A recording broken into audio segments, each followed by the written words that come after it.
Radio Enlace Internacional. El programa de Radio Nederland sobre radio, televisión, satélites y medios de comunicación.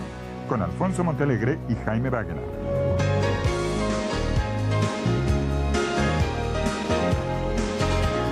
Hola, ¿qué tal amigos? Y bienvenidos al programa que se transmite en colaboración con su emisora local favorita.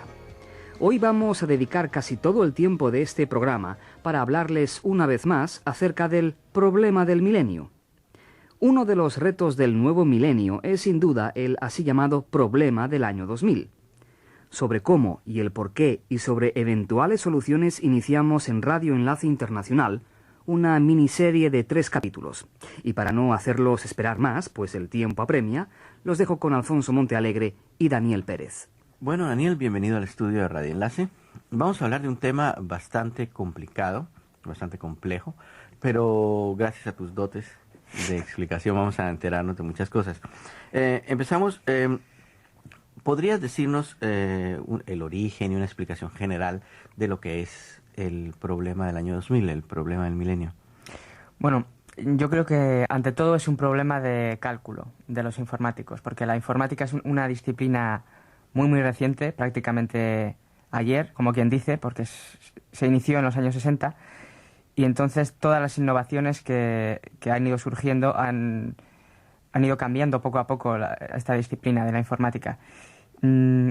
Parece ser que no hubo muchas normas a la hora de crear los nuevos avances y se vivía como una especie de estado de emergencia constante.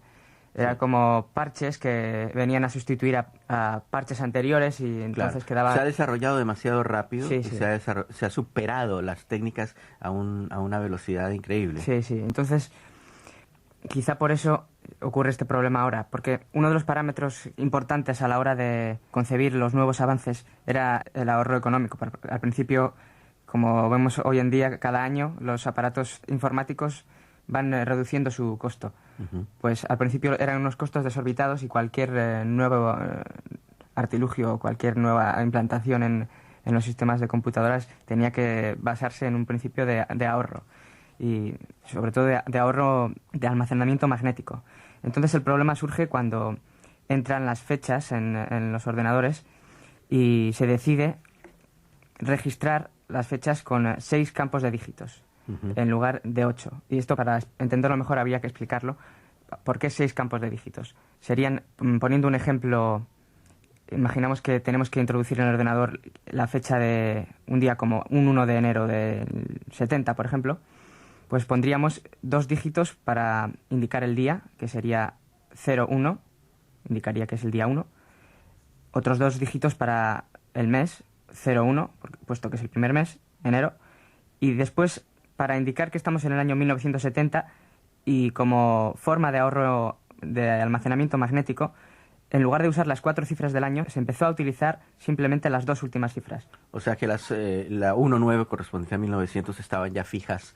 Sí. Ajá. No es que estuvieran fijas, es que simplemente no se concibieron. No se le concibieron. Entonces en el ordenador se registraba la fecha 70, como si fueran una era de 100 años. Entonces el problema surge ahora, al entrar en el siguiente siglo, porque el primer año es 00 y muchos ordenadores lo van a interpretar como que es el año 1900 en lugar del año 2000. Ajá. Bueno, pues entonces es un problema muy grande, porque hay que superar ese bache. Pero ¿cuándo se empezaron a dar cuenta de este fallo tan grande, de que no se han dado cuenta de que iba a ocurrir? Porque me imagino que el momento de decir, bueno, vamos a dejar de utilizar, vamos a ahorrar esa memoria utilizando solo 2 dígitos, la gente ya sabía que eso a la larga iba a causar un problema. ¿Cuándo se empezaron a tomar medidas o conciencia de este asunto? Yo creo que los informáticos siempre han sido conscientes de este problema. Lo que pasa es que veían como algo muy lejano el hecho de llegar al año 2000. Y entonces siempre han pensado que, debido al carácter innovador de la informática, otro invento vendría a suceder o a reparar ese posible fallo que ellos ya habían detectado. Las primeras medidas para anular este efecto se han empezado a tomar hace unos 5 o 7 años. Y ahora, especialmente este último año, se está intensificando todo esto. Bien, ¿a quiénes afecta directamente ese problema? Pues directamente afecta a todo tipo de empresas de todos los tamaños. en realidad se ignora cuáles van a ser los efectos concretos del fallo de los sistemas informáticos. Puede que simplemente sean errores pequeños de facturación o puede que se colapsen sistemas informáticos enteros. Al estar en una sociedad que económicamente está muy interrelacionada y que últimamente depende de procesos informáticos, aunque nosotros no seamos muy conscientes de ello, pues nuestros datos figuran en diferentes ordenadores, nuestra fecha de nacimiento, la fecha de obtención de nuestro carnet de identidad. Eso puede repercutir en los ciudadanos de a pie, pero no afectarles directamente. Son las empresas las que tienen que poner remedio al problema. Ajá. Por ejemplo, la banca también, me imagino, los bancos, los aeropuertos. ¿Tú crees que sea verdad las noticias que dicen que tan pronto llegue el año 2000 la gente se quedará atrapada en los ascensores, que se tendrá que cerrar los aeropuertos? ¿Crees tú en eso? No creo que llegue a tanto, pero si no se toman medidas puede haber muchos problemas. Recientemente ha habido una conferencia en Manila, porque últimamente se ha dado que Estados Unidos acusa al resto del mundo que en el resto del mundo se va a haber un colapso total y que en Estados Unidos no lo va a haber. Incluso algunos políticos norteamericanos han dicho que en Alemania, que es la cuna de la eficiencia, todo va a colapsar, que en el Japón va a ocurrir lo mismo. Japón y Alemania y Holanda han contestado de que va a colapsar en Estados Unidos. Incluso en televisión he visto que se ha aconsejado a los norteamericanos desde Europa tener una despensa llena de agua y de alimentos porque según se ve desde acá, allá es donde va a fallar todo. ¿Esta conferencia de Manila es para callar estos temores o para incrementarlos? Pues se ha planteado, yo creo que para concienciar a los gobiernos y a las instituciones a que colaboren para resolver el problema del efecto 2000. Y ya ha habido alguna respuesta porque hay varias organizaciones que se ofrecen para dar su ayuda a los posibles países afectados cuando llegue el año 2000, como la Cruz Roja, la Comisión Internacional de Energía Atómica o la Unión Internacional de Telecomunicaciones. Incluso el Banco Mundial también ha ofrecido su ayuda.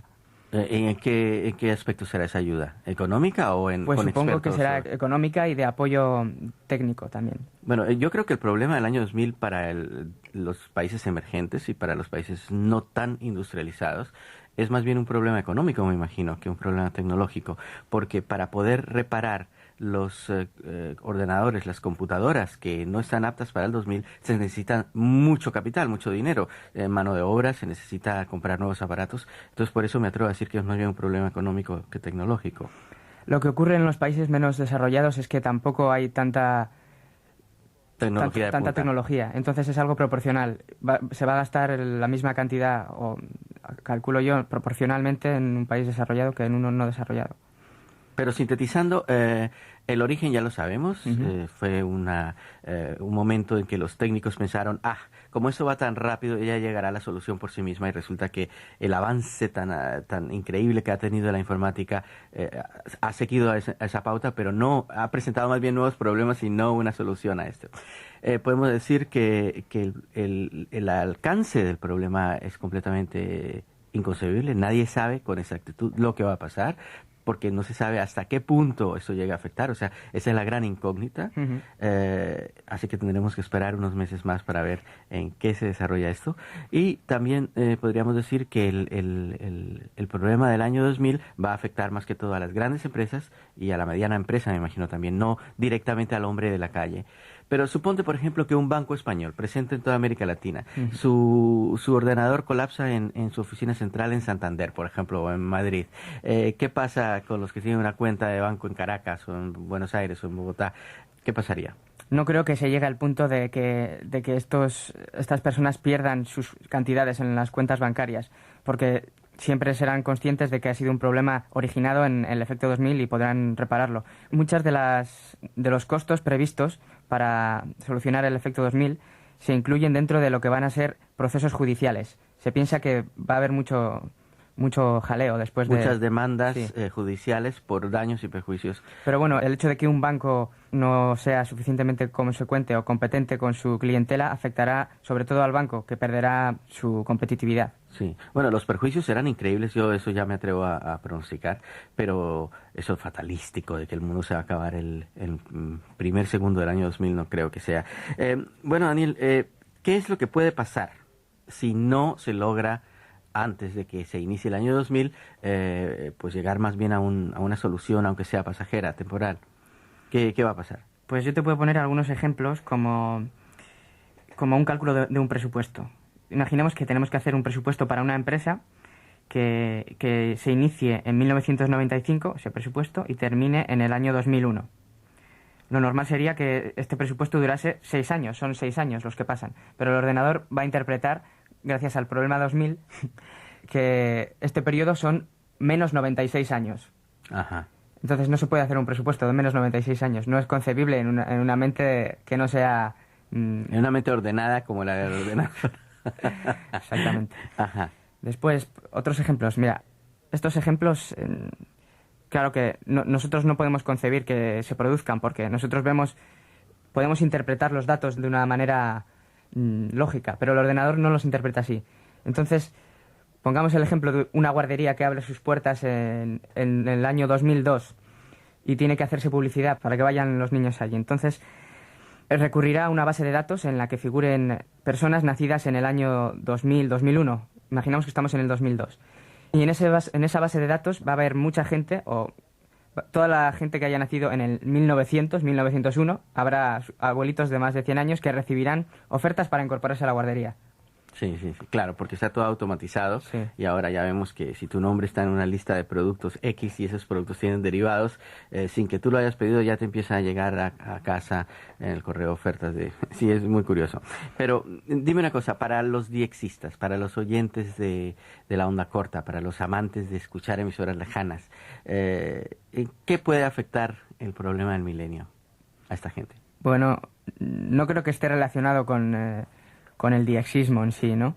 A no ser que tengan una gran empresa y no cambien el registro de fechas de sus documentos. Porque aquí en Radio Enlace hemos recibido cartas de gente que dice, bueno, yo tengo un receptor XXXX y tengo miedo de que llegue el año 2000 no vaya a poder escuchar Radio Enlace. Entonces, por medio de este programa queremos tranquilizar, sobre todo a los escuchas de la onda corta, más bien que tomen medidas en cuanto a leer, a aprender lo que está ocurriendo para que no se dejen engañar por alarmistas y que tampoco los coja totalmente descuidados. Sí. Un problema que puede llegar a ser un grave problema, el problema del milenio. Y finalizamos el programa con esta noticia. El satélite europeo de observación del Sol, SOHO, sigla inglesa para Solar and Heliospheric Observatory, es decir, Observatorio Solar y Heliosférico, que tuvo problemas técnicos desde mediados del año pasado, volvió a ser operacional y envió el 12 de febrero una nueva imagen del Sol, anunció la Agencia Espacial Europea ESA. En junio de 1998, un error de programación cometido por el Centro Espacial Goddard de la NASA en Greenbelt, Maryland, que dirige el satélite, dejó a SOHO en silencio total. En octubre del 98 pudieron ser reparados 9 de sus 12 instrumentos y el satélite pudo enviar algunas imágenes. Pero los problemas continuaron. En diciembre, una avería en uno de sus giroscopios obligó a hacerlo funcionar con sistema de emergencia. Los ingenieros de la ESA y de la firma franco-británica Matra Marconi Space prepararon un programa informático que permitió a SOHO reanudar su misión, ignorando las informaciones erróneas transmitidas por sus instrumentos averiados. SOHO, que se encuentra a 1,5 millones de kilómetros de distancia de la Tierra, fue lanzado en diciembre de 1995 y debía terminar en principio su misión en 1998, pero esta fue prolongada hasta el año 2003.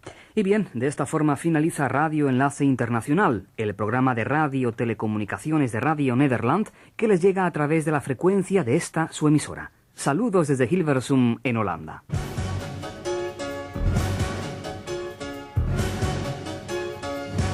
Radio Enlace Internacional es una producción de Alfonso Montealegre y Jaime Báguena para Radio Nederland. Todos los derechos reservados.